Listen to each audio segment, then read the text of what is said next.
I know he graduated from the University of Illinois in 2002, and I know he is assistant professor at the University of Texas, Austin. He has won the NSF Career Award, and we met and had dinner in the Banana Leaf restaurant in Singapore some years ago, where we enjoyed the spicy food. And we had yesterday a modest dinner too, nothing to compare with. So, it's a pleasure to have you here, and we look forward to your talk. Thank you very much for your presentation. It's a real pleasure to come and visit you at Maryland. So, I'm going to talk about delay asymptotics with network coding. So, what is this talk is the following. So let's assume we have a really large network. You will see this. Alright. So let's assume that we have a large network and each bubble represents a particular node. So I'm not assuming it's wireless or any such thing. It's just a bunch of nodes, and there are many flows going through this network. So for example, this particular source is generating packets, needs to get to this destination, and do the route is taken to the network. Okay? So I'm not going to talk about the physical layer or the MAC or any such thing. I'm going to talk at the layer above it. Okay. And suppose there are many such source destination flows. So there's another flow which is going across this network, and each intermediate node is both potentially a source as well as a packet forwarder, a router. So the question is the following. So if these sources send packets according to some random process, why is that? Right? It's sending a particular stream of data. It's potentially a bursty stream of packets. And so even though on average you have a particular rate, at any instant of time there are larger or smaller number of packets. And suppose you want to give an end-to-end loss guarantee or a delay guarantee. So you want to say that I don't want the probability that a packet lost is less than some epsilon. Okay? Or the probability that the delay exceeds some threshold is less than epsilon. These are the kind of guarantees we'd like to give. So the traditional way of architecting this network is to put buffers at each one of these nodes. Okay? And when the instantaneous arrival rate, that's the number of packets that come in at a particular instant of time, exceeds the capacity, the packets are buffered or stored in that particular node. And if the network is well designed, that the thing is overall stable, eventually the buffer will clear out and the packet will reach the destination. But let's see how actually quote-unquote congestion evolves. So what I mean by congestion is the buffer empty or not? Okay, if there are packets in the buffer, presumably that particular node is congested. So at any instant of time, most of the nodes, so let's assume that there are a large number of flows going through this network, and because of that, there's statistical multiplexing occurring at every single node. Because you see there are a large number of flows coming into this thing, so you're going to have some sort of smoothing happening at every one of these nodes. So if you look at any instant of time, there are only a few nodes which are going to have buffers too. The rest of it will be empty. Okay? As time evolves, the congestion, so for example, maybe this particular node at an instant of time has a large buffer. But as time progresses, this buffer will get empty, and the congestion point would move to some other part of the network, potentially. It's not clear how the congestion part is going to move, but the point is that congestion is not going to occur simultaneously everywhere in the network, but only at a few nodes, and then move around. So if you had a genie who could do buffer allocation, so how much memory do you put at this routers? That's the buffering required. What you would do is to run the network with zero buffers everywhere. Don't put any buffer, and just switch packets to. When congestion occurs, the genie tells you that congestion is going to occur, say, at this particular node at a particular instant of time. Take your memory, put it there at that point in time. And then eventually over time, the congestion there will mitigate, and it will move to some other place. In this case, you take your bucket load of memory and move it somewhere else. And so you'd like to move the buffers across your network to only those points which are congested and run the rest of the network with zero buffers. So that's what we ideally like to do. What is done actually is to put buffers at every one of these nodes. So the question is there a way of quote-unquote faking the system such that it behaves like you're moving the buffers around over the network? And I claim that a particular form of source coding will actually achieve that performance. And that's what is the motivation for this talk. So the crux is the following. So if you take any particular one, if you take a particular path in this network, so this green path, so it's going through about 10 to 15 hops in the middle through this. At a particular instant of time, in this path, there may be only one or two nodes which have actually congestion occurring. The rest of it is not going to be uncongested. So can you use that efficiently somehow to reduce the amount of buffers required?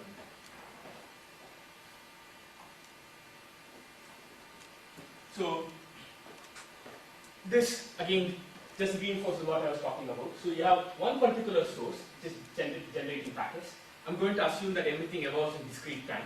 So at every time step there are a bunch of packets generated by the source. Each one of these queues represents one of those intermediate routers. There's cross traffic going to them because of other flows to this network. And these packets from the source need to get to the destination or the sink eventually. So if I look at any one particular node and blow it up, well, there's a shared buffer. There are a large number of flows coming into this, and the outgoing packets, well, they go to different destinations. So I'm going to assume through this talk that the network is well provisioned. That is, the expected arrival rate from each source is less than the normalized capacity. This basically means that that things are stable in the long run. It does not mean that the buffers are zero all the time, because the number of packets generated by the source is a time-varying process. Okay? This is a long-term stability type of assumption. And we have n flows coming in, so that's just my parameter. And the link capacity now is scaled appropriately. So again, it's well provided. Because there are n incoming flows, the capacity should also be of the same order. Otherwise, if they're not of the same order, the rate per flow goes to zero. This is not the regime we are interested in. So no routing paths are fixed? Yes, there are some fixed paths. Yes, somebody has fixed these paths. All we have is at each node, a bunch of flows coming in and going across according to that static route. So let's try to understand a little bit more about that one particular queue. So there are n particular flows coming into that. There's a capacity of NC, and these are going out. So it has a shared buffer, which I'm going to call as NC. So that's the amount of buffer which is there. It's a FIFO queue. As packets come in, they're stored in a first in, first out order and served in a similar manner. So instead of having a shared buffer across all flows and having a single queue, what if I decide to have a per flow buffer?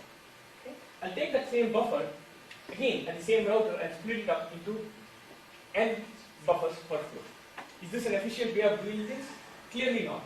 The reason is that maybe at some time this source is sending at a huge burst, and these guys are not sending very much. So these buffers are not used, and this is going to be, they're going to be lost because this buffer, this is a small buffer and cannot handle the entire burst here. In this case, the buffer is multiplexed across all the flows, so it's more efficient to use it that way. So, however, let's somehow say that I move these buffers from the intermediate routers to the sources. So I'll describe what exactly I mean in some time.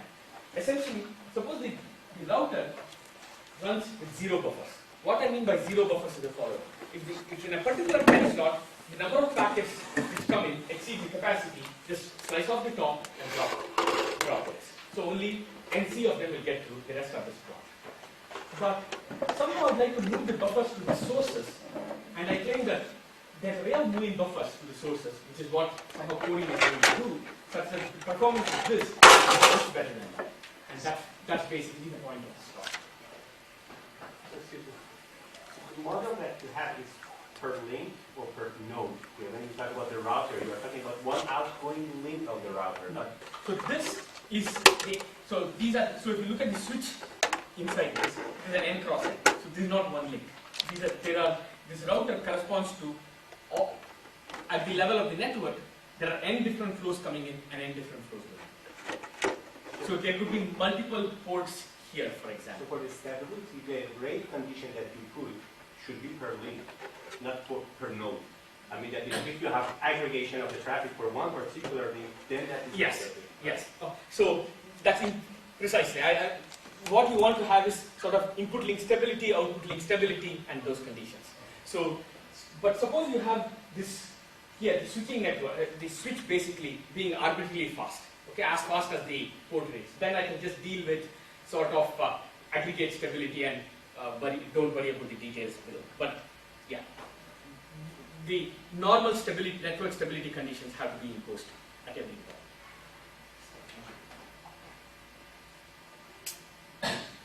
So again, this is again back to the picture we had before. The source, there's a destination and a bunch of intermediate nodes. So what we would like to do is not have buffers at every intermediate node, but have something called coding buffer. Okay? I'll talk about what exactly the coding buffer is in a second. The coding buffer should have, will somehow be not care about where drops occur. So there's a packet, so the same network topology, only at each intermediate node right now, there is no buffers. So if the instantaneous arrival rate exceeds capacity, it just slices off the top. Okay? So therefore packet drops can occur at any one of these nodes, and this buffer should somehow be invariant or should be tolerant to wherever this particular loss occurs. If you can do such a thing, then you have a shared buffer for a path, and instead of having static buffer provisioning at each one of these things. And remember again, static buffer provisioning is not very efficient because most of the buffers we have already argued are going to be empty at any particular point in time. There are only going to be a few queues which have actually packets at any instant of time. So if you look over a period of time, yes, all of them are going to be occupied at some time or other. So what we'd like to do is essentially compare this notion of sort of spatial multiplexing. Can you multiplex across the entire path for an inflow versus the traditional statistical multiplexing, which is there are large number of flows coming into a node, and we'd like to multiplex across these flows. Yes. So I have a question about the stability condition. So you assume, like at the top figure, you assume that the stability for each flow is satisfied. But does that stability condition change when you start putting the coding in the buffer? We will. Thank you. I'm going to address precisely that. So, but when I do this coding, I want to ensure that I don't change any of the stability conditions, which means I want to give the same throughput optimality or the same rate. I don't want to thin down the rate. If you do the traditional coding, I'm going to have redundancy and stability changes. I don't want that. So I'm going to address precisely that issue.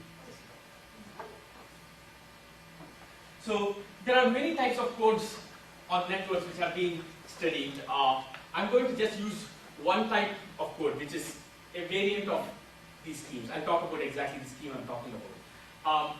The purpose of this talk is not to introduce a new coding scheme. It's to understand when to code in networks and when to queue in networks. That's the motivation for this talk. So let me come back and first talk about the algorithm, and then we'll talk about what the results are.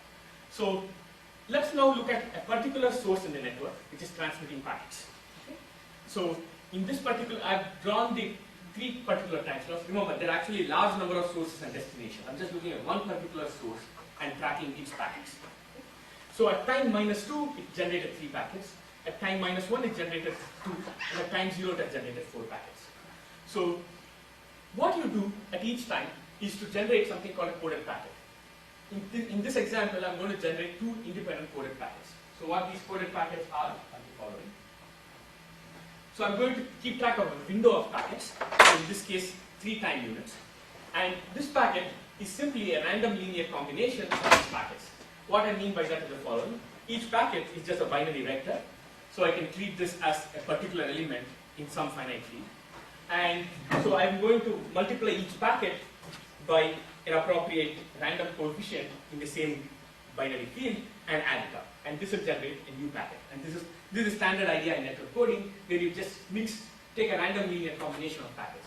And I generate 2 independent random linear combinations of packets. So now, the source is actually sending 2 streams of packets, the actual data and the coded packets. So now I need to address your question of what about the redundancy and what about the stability conditions. So I'll come to that in just a second. So at any intermediate router, the algorithm is very simple. So let's look at this particular node where the capacity is 3. Okay? And so what is actually transmitted at time 0 are 6 packets, the 4 blue packets and 2 coded packets. So the rule of the router is going to be strict priority for uncoded packets over coded packets. So first I'm going to drop the coded packets, okay, and then the uncoded packets. So in this case, 3 of those packets will get lost. Both the coded packets are not going to make it through, and but 1 uncoded packet is not going to make it through. So let's assume that the capacity of this particular link was 8 or something like that. So all of them actually got. Okay, at this particular point, this is the loss. This finally gets to the destination. There's one particular drop packet. And so at the next time slot, say the source has generated only one packet or only 2 packets. So again I generate 2 coded packets. Since the capacity is 3, this is what it's going to get. One particular coded packet is going to get lost, but you basically have, but this is good enough because this packet now can be used to make up for this loss. Because recall that the way I was generating this packet is by using a sliding window random linear combination. So by solving an appropriate matrix inversion in the 8 field, or maybe some other smarter algorithm, we can actually get back this file. So now let's talk about the stability and the capacity issues. First, let's look at this in a large network context. So in any particular node, How do you know that you lost the packet? if you haven't received, How do you know how many references? Who told you? so I assume that you have, so this guy doesn't, you are asking how do you know that this particular packet has not been received by this So guy? we're asking a lot of questions about what Sure. you have involved in this case. So the overhead basically is, first of all, in each particular packet you need to keep track of your coefficients. Okay? Then you need to have a sequence number for these packets. So you need a ID, and these are the 2 types of overheads. Now this amount of overhead will scale logarithmically in the size of the packet. It won't scale logarithmically with the number of nodes. No, but this only for It scales that. very bad with the number of nodes. But I'm not doing network coding across nodes. It's per flow. So per stream. So What suppose is in the intermediate node uh-huh. that you mentioned? Okay. Okay, you have additional traffic coming from other sources. Yes. That restrains my capacity. What happens then?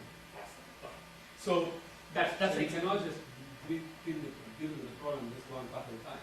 I'm not going to do that. So let's now look at this particular node. There are say 10 different flows going through it, with each one with 2 particular streams of traffic. Okay, we'll consider 2 cases.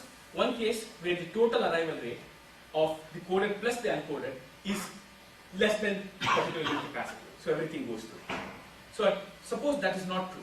So only some of those packets. So the case 2, the amount of uncoded packets, that's just the regular packets, is less than the capacity. The coded packets are, but along with the coded packets, it exceeds the link capacity. Then some of those coded packets are lost. Okay? And if the total number of just uncoded packets, The question is which one do you know? the priority rule is the following. Always drop coded packets first. No, I understand. But I'm talking priority rules per flow. Okay, Because in the random. example you gave, okay, you wanted to keep the green one because you lost some before. Now suppose you have other containing packets, Okay. you have to make sure that you get enough from both. Which is why green for everybody is lower priority than blue for anybody. The network, so at the intermediate node, you can just look at, there are only 2 types of packets. It doesn't care about which flow it's from. There is no flow separation. All the green packets have lower priority than any of the blue packets. So first blue, so if you have say 2 particular blue flows and 2 green flows. So maybe I'm not missing it. So, yes. Do you need to assume that the intermediate nodes don't generate internal traffic? Or they No, just you have don't. intermediate or- The intermediate nodes can generate traffic, but just for this example, it makes easier. So if intermediate node is generating packets, you can think of it as a virtual source which is also sending packets through. So it's just one additional flow which is going through this. Okay. And also, when you do the random linear coding on the packets, is it a fixed number of packets that you use to generate a coding packet, or is it Fixed time window, thank you. So it's not a fixed number of packets, it's a fixed interval of time over which I'm sending these packets. So it's whatever packets are there. So as long as you have, so when we talk about the bound field, suppose the arrival process is bounded at some particular bound, then the random linear combination somewhere moves between sort of the mean number of packets per time slot to the peak. And the worst case is going to be the peak in particular time slot per flow for those 3, or in this case, those 3 time slots. The coded packets, for generating coded packets, which packets do you use? So you use a sliding window in this case of 3 particular time units, and all the packets were generated in those 3 time units. So this is a random linear combination of all the packets settled in there. But it's only per source. There is no interflow coding or any such thing. It's just, this is just a source coding. That's all that's going on. How do you select the window first? It's, in this example, it's 3 units. And when I talk, so how do we select the window? I'm going to do the analysis. When I come to the analysis, we'll talk a little bit more about what exactly that window is. So there is a general necessary condition under which you can recover all the packets? So what we want to do is the following. We want, so going ahead of myself, so at the decoder, I want a probability that the decoding delay exceeding greater than d, I want to get the rate functions for. That's precisely what I'm going to talk about.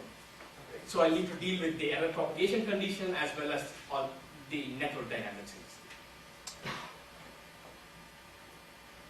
So if I draw preferentially just the auxiliary schemes, note that the stability conditions don't change at all, because nobody's auxiliary stream is going to affect anybody's real packet stream.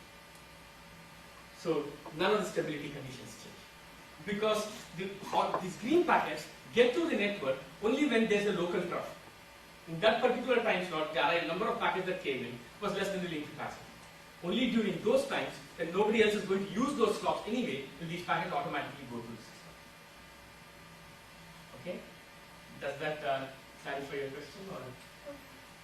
Or? So none of the stability conditions change. So basically what I'm doing is to statistically multiplex over time. That's all I'm doing. So we know that if you look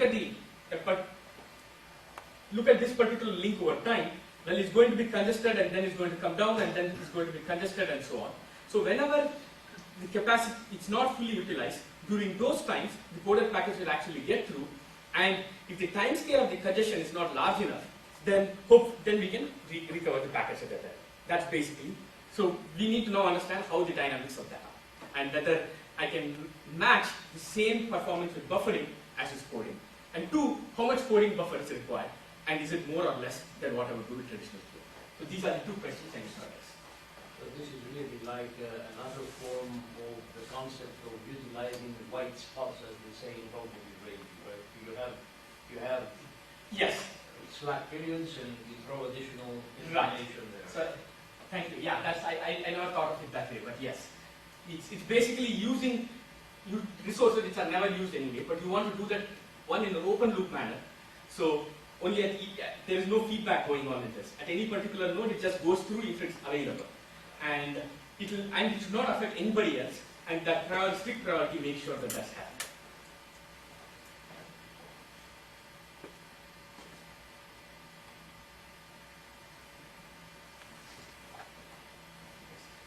So what's the performance metric? So now let's now go back to regular queuing. Okay, so if I had a particular node with capacity n times c and n flows which are coming through it, and with 0 buffers. So what is the probability that any packet is dropped? So this is the first question. And this is simply just the law of large numbers. There's no time dynamics at all because it's 0 buffer. There is no buffering. So it's the question of what is the probability that the total arrival at a particular time slot exceeds the link capacity.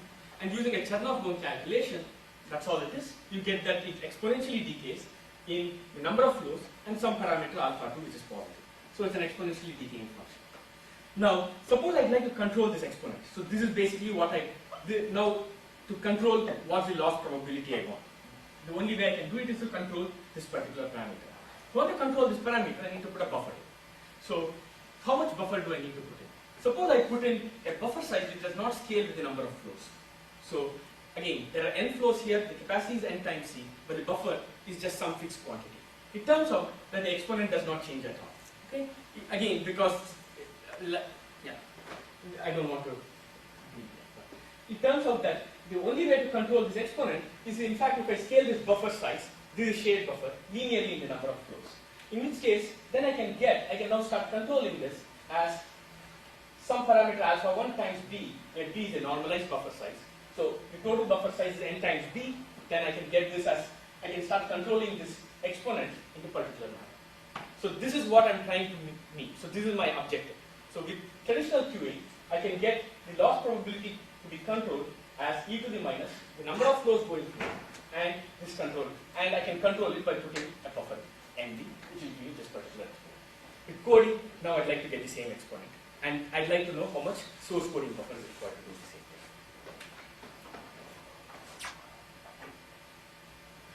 So just for simplicity, I'm going to assume in this particular talk today that there are n nodes in the network.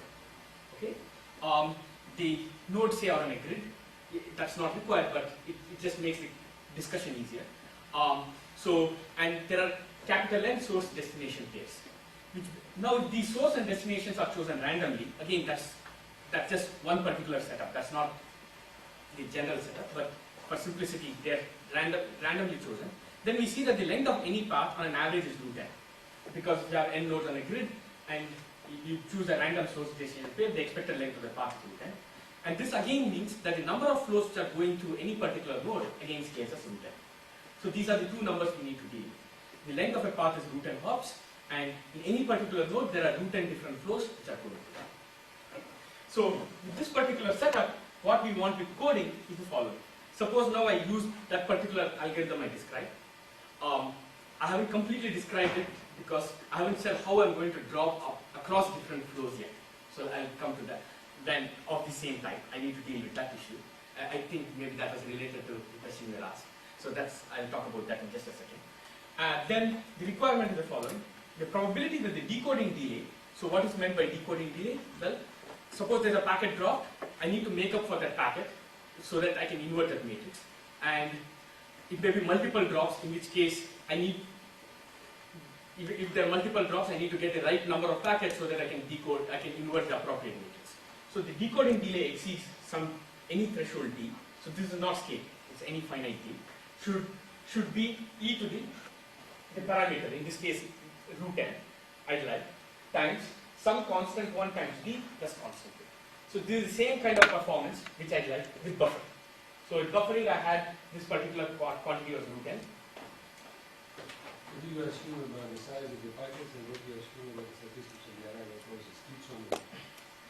So each arrival process of IID across flows, and for this particular talk, in each flow, the arrival process is IID across time slots. This is not required as long as you have a large deviations exponent, but if you have, for example, a finite state Markov chain model, this kind of analysis will work. Essentially, I need the arrival process to have a range function. My analysis will not work with power laws. I need it to have a range function. Again, you need the decoding to be perfect. In other words, you're not willing to sacrifice packets. If you allow yourself to drop some packets, then what happens? A small number. So again, the metric here is the probability the decoding delay exceeds d. So it's already a problem. So it's going to exponentially decay, but it's not going to be the probability will never be 1 or 0. So I am already I'm allowing an exponentially small probability of being allowed to lose. Okay, so that's already sort of inbuilt into this. But yeah, it's not an odd one probability. I want to get the same probability which I got with traditional flow. Can I also ask a question? Probably delayed you here, but just glancing ahead, perhaps you started neatly along a tangent on a path, and now we're immersed in the large network Yes. and doesn't do this. Yes. So we're not going to be able to say something specific about a single flow. Well, that's all I had. Can you claim that you can have an advantage if you do that scheme even in that case? So what I'm going to claim is the following. Uniformly over every path in the network, for any network topology, fixed network topology, you're going to get this particular performance. But you don't need to consider the large network. Yes, in fact the analysis is going to be I'm going to consider all. If an isolated single path without anything else, you cannot say. If all I have is a tangent. If I have one particular path, Just with a one tangent, tangent. you can say again, it's the same kind of behavior, in fact.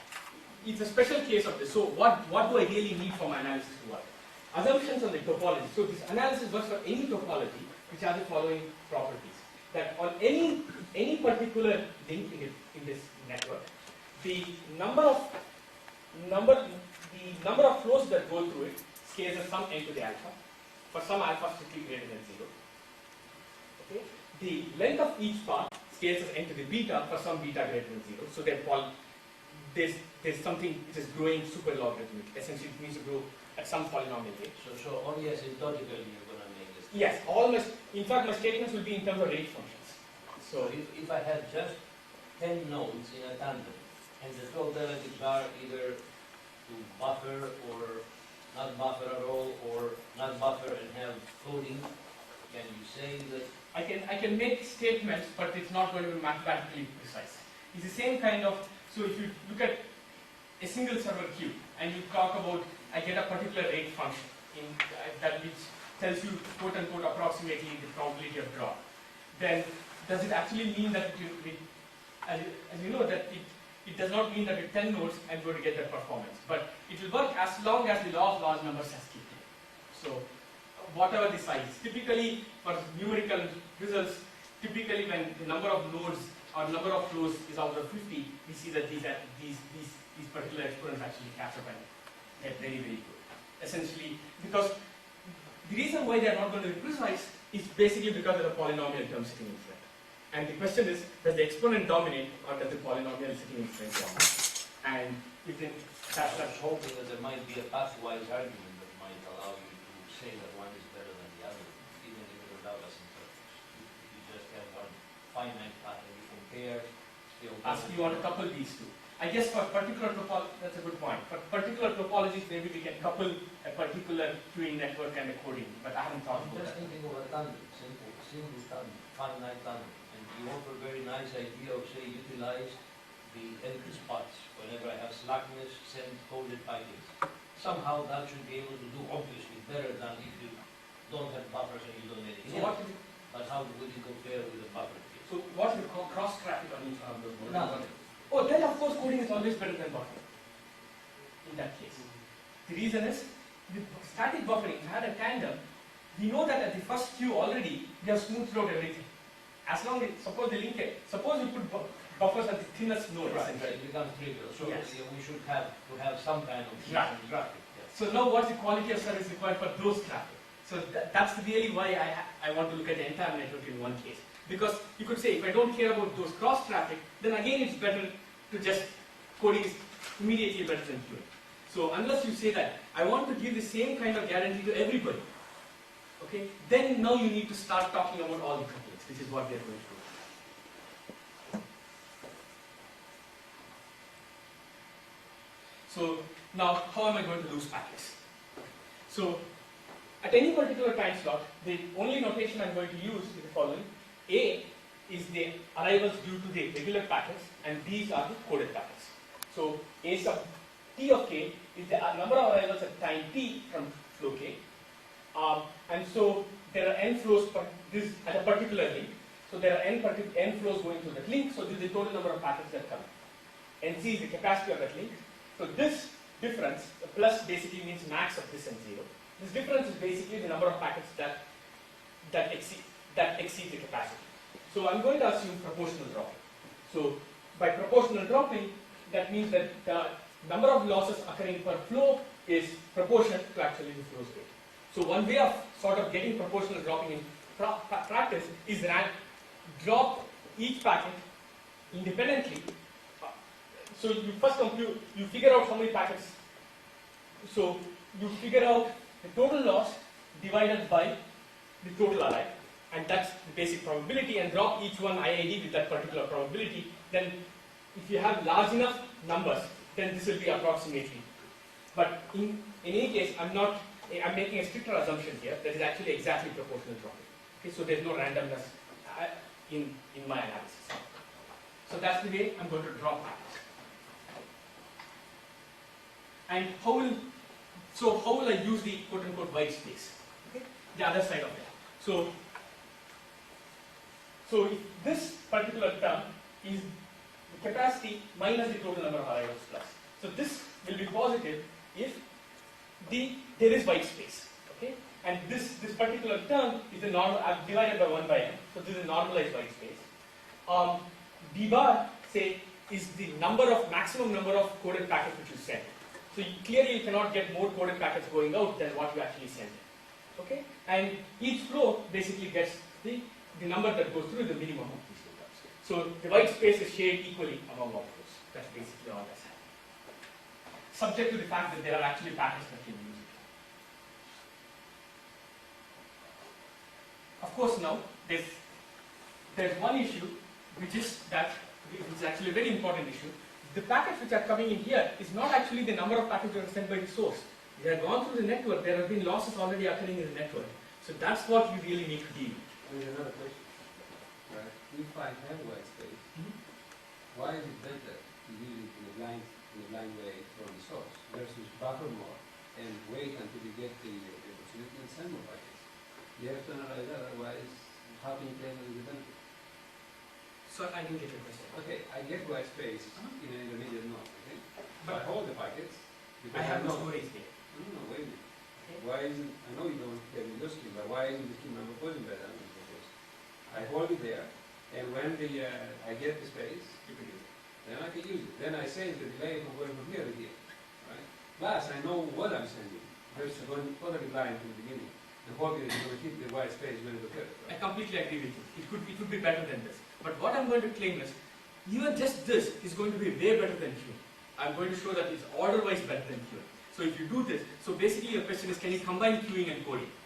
And even I improve don't it? want to use code. We'll come to that. Okay. Why I don't want to use code. Okay. I'll tell you when I don't want to use code so that you can think why you're talking. You can. Okay.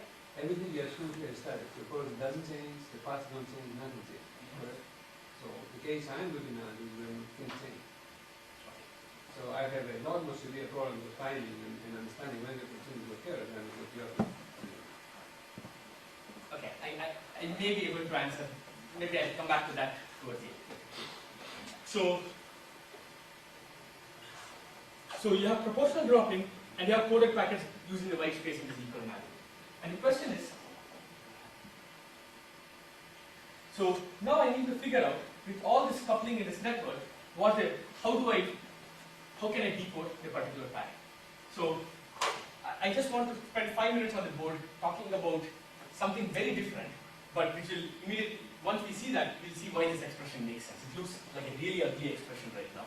So I just want to sort of talk about this particular problem. If I have a queue with arrivals coming in, no coding, nothing, just regular packets coming into a particular queue. And I'm interested in the probability that the queue length exceeds some buffer size. Okay? In a way, in n queues. So what we need to understand to compute this particular probability is somehow couple it back to the arrival statistics. So the following argument is normally used. So look at the last time in the past when the queue was empty. Okay? And from then on, so now at this time, at time 0, the queue length has hit ND. So you write on, so this is the arrival trajectory, somehow, this is the queue length trajectory, which actually made this queue hit N times. And this is where the queue exceeded. So since you know that the queue length at time minus t was 0, essentially we can say that this probability is approximately the probability that the total number of arrivals in the time interval minus t to 0 exceeds the total capacity in that time. That's all it is. Okay? The total arrivals exceeds the total capacity available and the buffer size.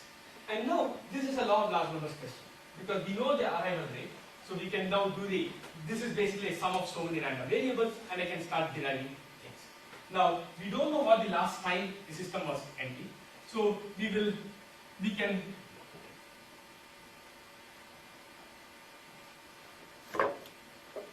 can choose, quote unquote, a worst case. Okay? And it turns out this is tight.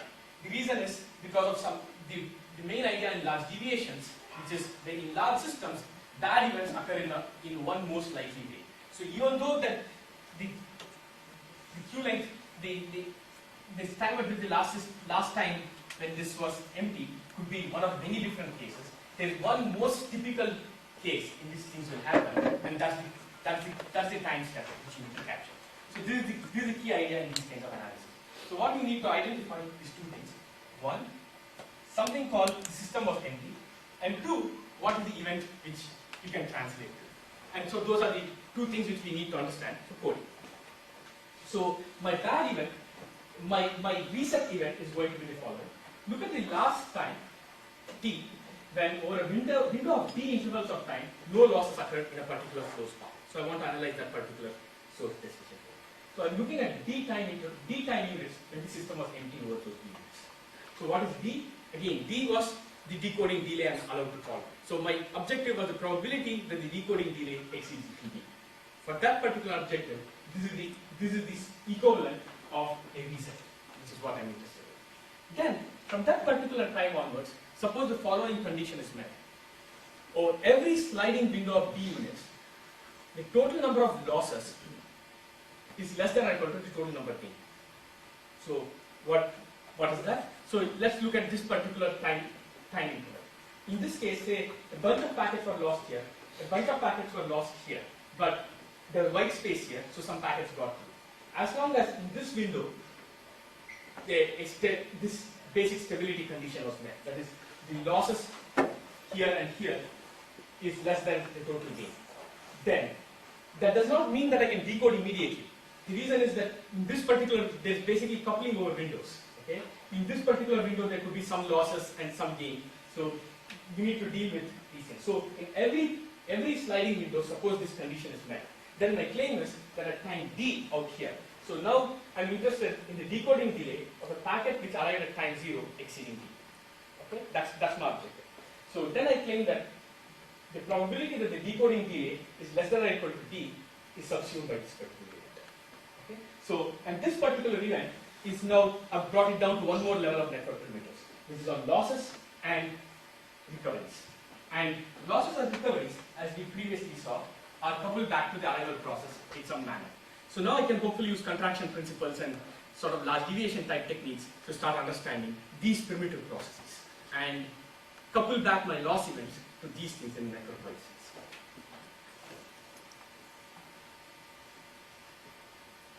The second observation is that, again, by assumption, the network length of the path was some polynomial. So if it's a polynomial, because the network had n nodes, any particular, the longest path in this network can be no more than n nodes. Okay? So if it's a polynomial, then again, we can use this idea of there's only one dominant type of events, because everything else is correct up to a polynomial. Everything else will only bother things up to a polynomial term, which I don't care about because I have exponentials everywhere. That there's the single most congested link at any time dominates the exponent. So this, of course, this link is going to move around, but I need to just understand that one particular link. After that, I can use union bound type arguments and clean things up. Okay.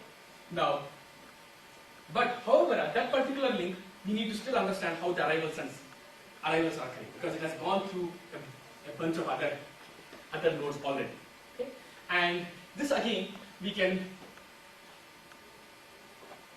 I'm not going to go into details, but we can understand this particular thing. It turns out, because again, if there is just one particular congested link that dominates the error exponent, then really we can quote unquote assume that the rest of the link in that particular path there was no loss, and still make sure all the bounds work out correctly. Okay, we can take care of that. So basically, this tells you the probability that the decoding delay exceeds d.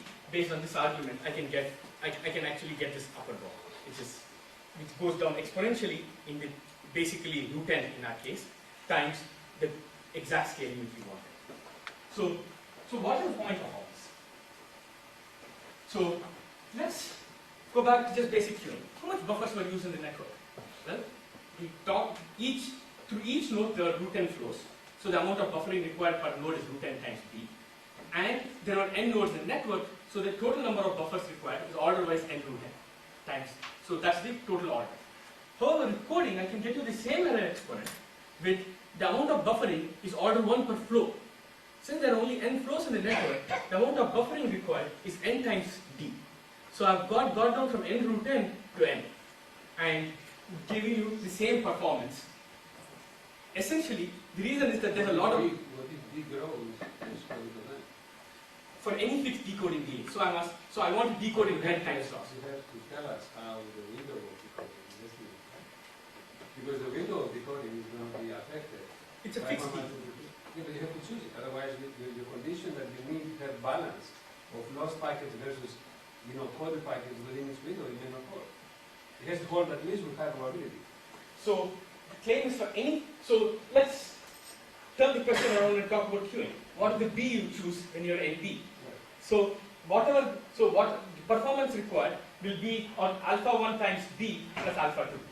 So in this case, it's some alpha 3 times D plus alpha 4.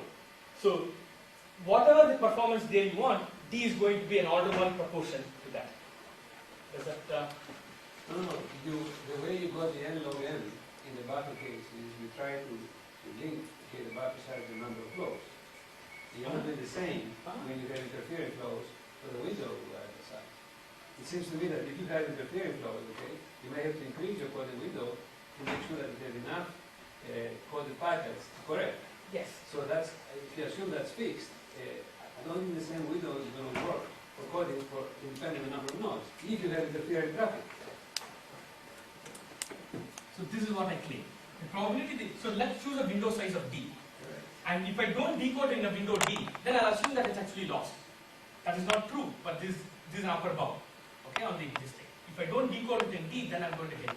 Then I claim that this is going to go as, so in this case it's root n.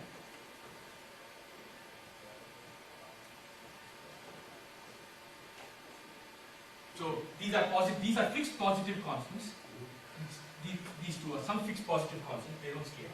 So this is the performance I'm going to get. So whatever window size you choose, I'll give you this performance. Now with buffering.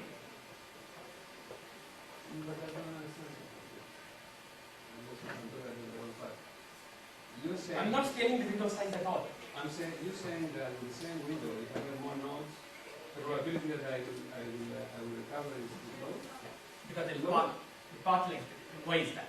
Because you have more statistics. Again, remember what the network model is there. There are root n flows through any particular node, and the path length is root n.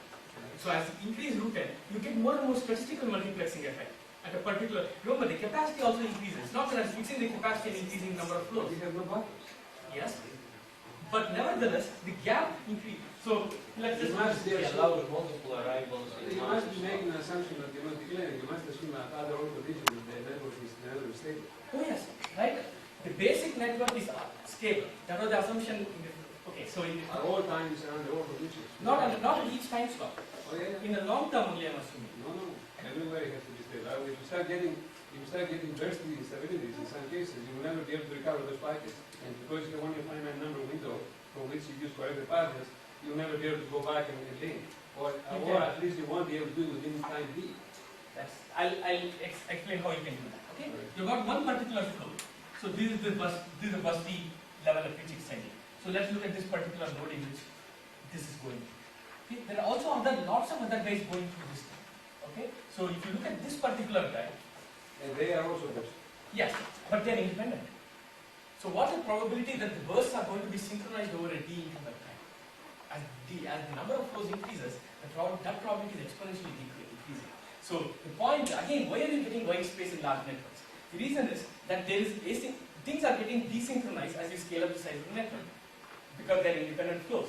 And so the event you're talking about can happen, but it's subdominant to any of these events we are talking about. The reason you get independent in the cellular is because you control the allocation of resources. And if you let the flows go randomly, you won't get what you're talking about. Right? If I can pick up the phone and try to make calls, okay, if I don't try to control who gets success, I won't get white space. Okay, so let's. I can give it to you a very simple example, okay, because the money to prevent people to go and start making calls and stay on the phone for a long time. Okay, so what is the network? This is the standard. It's only when I interfere and I say, no, you're not going to do that because somebody else term is going to come in and the mark comes into effect and things like that I may get white space because you see what's happening? I see what you're saying. Okay, so let me counter that or whatever by the following system. Let's look at a particular, let's look at a single server queue with some particular capacity, buffers, and a bunch of IAD flows. This flow 1.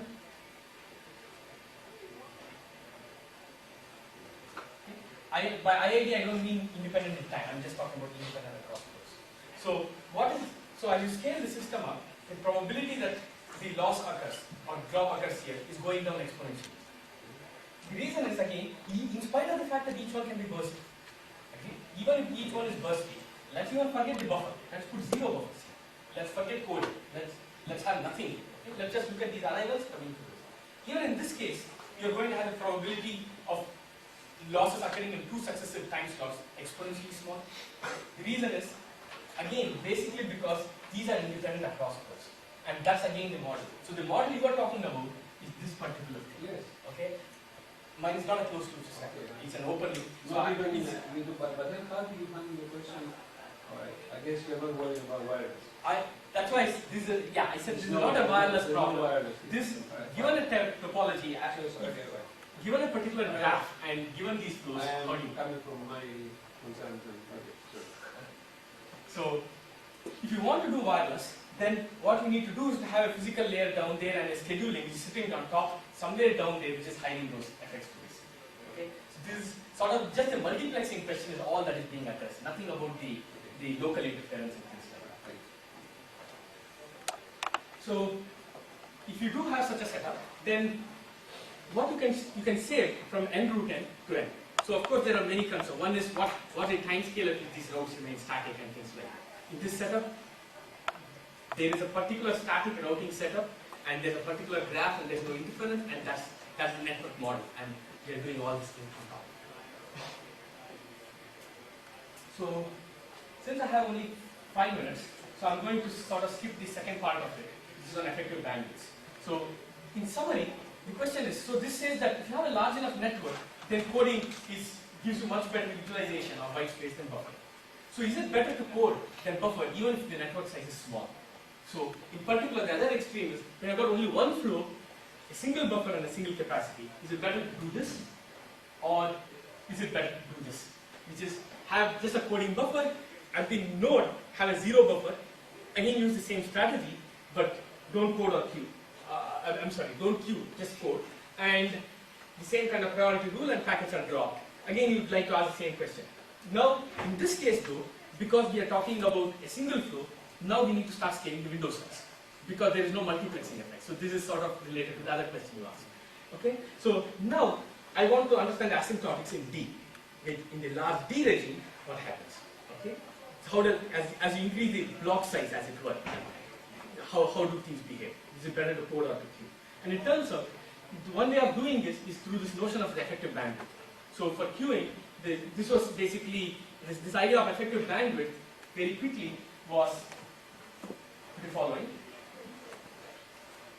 Given an arrival process and given a particular, so in traditional queuing, the probability that the queue length exceeds some buffer size b should decay exponentially in b, the buffer size, as well as some parameter delta, if and only if you can find a deterministic function of the arrival process, parameters by delta, such that if this function is less than c, then you will satisfy this requirement. This notion actually in continuous time started with Frank Kelly, then in discrete time C.S. Chang in '93, Walrand and Gustavo de Luciana and many others actually. So this notion of effective bandwidth has been popularized through the 90s pretty much by many authors. So the nice thing about this effective bandwidth is the following. This delta can be treated as a QoS parameter. If delta is 0, all you want is stability. The probability the queue length greater than b should be less than 1. You don't want an exponential decay. And if delta is infinite, you don't want any drops at all. And it turns out this has a very nice intuitive feel that as delta goes to 0, okay, then this term just becomes the expected value of the arrival process, which means that this regular stability condition, as long as the mean arrival rate is less than the capacity, your queue is stable. And as delta goes to infinity, this will converge to peak. So if you don't want any loss, the amount of capacity you need at the link is basically so that at every time slot, nothing is lost. Okay? And this effective bandwidth has that particular property. It moves smoothly between these two terms. So we'd like to get basically a similar sort of effective bandwidth with coding. In this case though, the decoding delay, it's analogous to the previous one. The decoding delay exceeding d should scale at e to the minus d times delta, where d is your window size. And now I'm interested in the scaling of the window size. The window size is now starting to scale. And in the large window size regime, can I say anything about this? And it turns out that we can in fact find an effective bandwidth type characterization. And yes, I have 1 minute. So let me just, so in this case it turns out, so this is the Q, in this plot, the x-axis is delta. So as delta equals 0, I have no QoS requirement, I just want stability. At delta equals infinity, well, I have very strict QoS requirements. Note that with both queuing and coding, irrespective of analysis, it's clear that at both the endpoints they should meet. Right?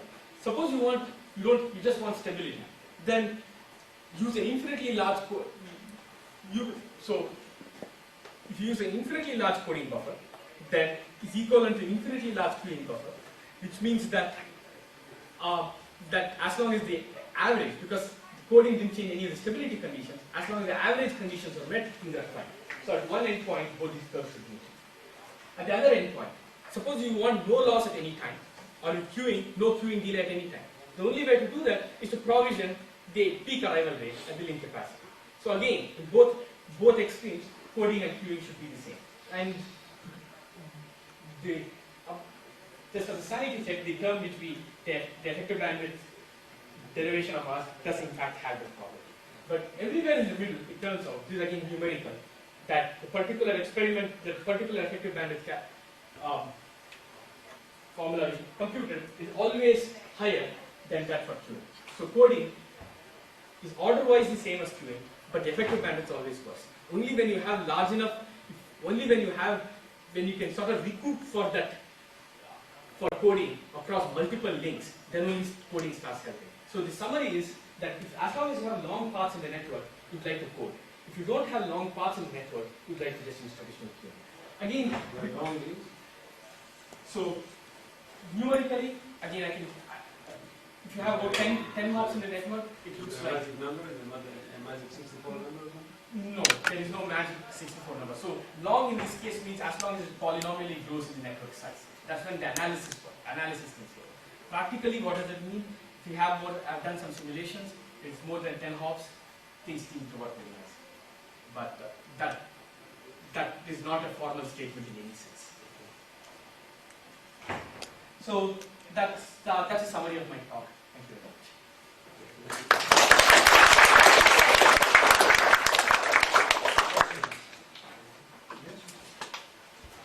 There is an interesting analogy for the wireless case where packets can be lost just because of buffer space and things.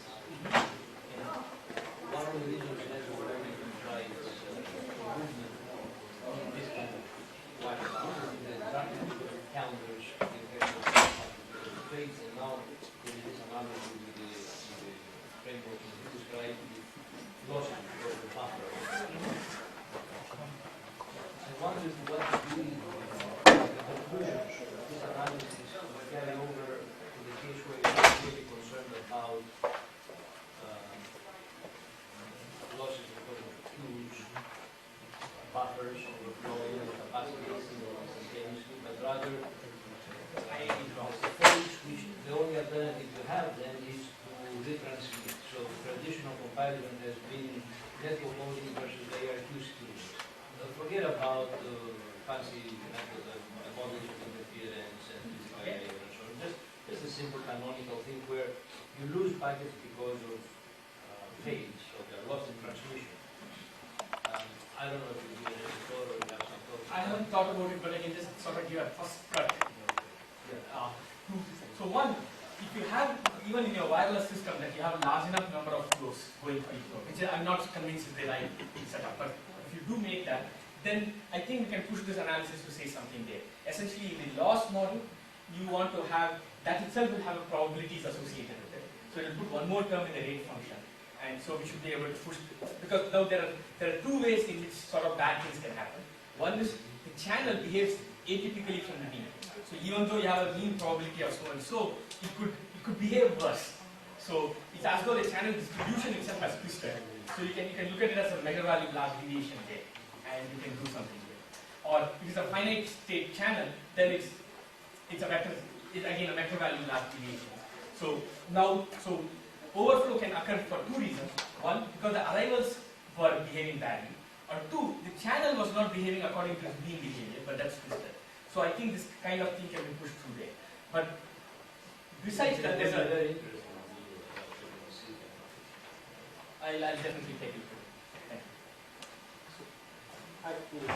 You assume that you do not have any kind of feedback in your you. system. Yes, this is a fully free form system. This is my question is that if you want to have feedback, what's the right way to do that? And I'm asking this question because you have a big assumption there, and that the system is stable. You need to have some form of rate control and some feedback to ensure that it's true. Sure. So one way of doing this is to sort of overlay TCP or something on top of this, okay? And assume that the time scale at which the controller is operating, so the gain of the controller is small enough compared to the time scale at which this time slots are working. So you can do a quasi-stage, you can do a time scale decomposition and saying that this analysis works locally in the time scale at which the flows are constant, and then tie this around to the TCP outer loop. Of course, there are two issues that need to be dealt with there. One is that can you ensure that the TCP system is always stable in the mean? Okay, that's the thing. And one way of doing this, I mean, this has been, I guess, Kelly and then Kuniyur and Srikanth and other people on something called the virtual queue. You can use virtual queues and sort of basically make the network look as though it's 0.9 times capacity by marking based on virtual queues for the TCP loop, and that will sort of not solve the problem but mitigate the problem. But even then, once in a while, the arrival process will exceed the capacity. So now you're not in a large deviations regime, but actually something very weird happens, that you go through from a large deviations regime, which is a very nicely stable regime, to very quickly through a heavy traffic regime, and then goes to an unstable regime and switches back out. So how do you look at you need to tie together various types of regimes together, and there is some work on that. Basically, Kavita Ramanan has looked at some of these things based on Hertz's theorem and how do you patch things together. But yeah, that would be the sort of direction to go. I haven't done any of that stuff, but that would be one way to look at these kind of things. Any more questions? Okay, let's end this together.